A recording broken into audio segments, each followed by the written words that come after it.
all so much for being a part of this today and for having us.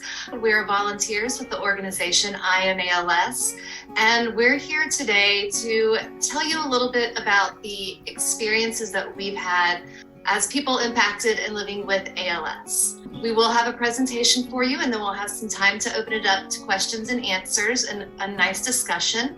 But I'd like to start out by introducing the members of our panel.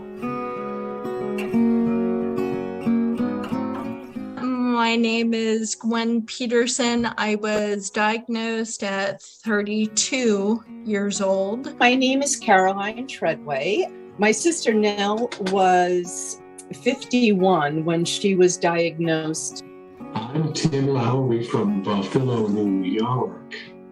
I was a pharmacist for almost 30 years before ALS forced me into early retirement.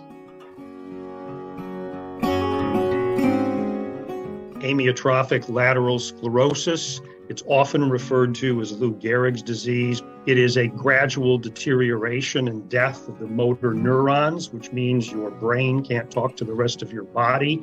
The muscles weaken. The brain eventually loses its ability to control those muscles, and there is no cure. There's no treatment that can reverse the disease. What are some of your stories about the first things that you noticed and how you came to diagnosis? One of my feet was scuffing on the ground, which led to falls. There were issues with balance and coordination.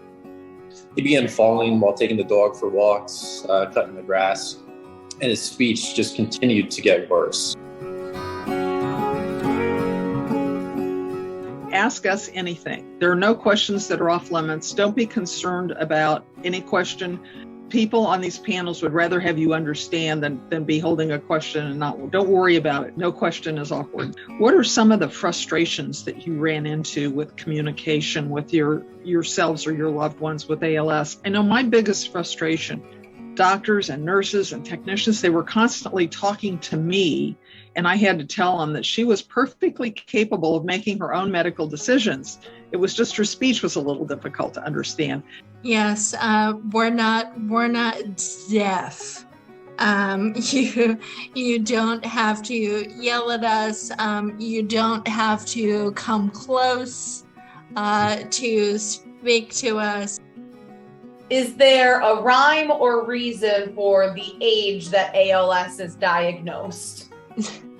I am now 37. I was diagnosed at 32.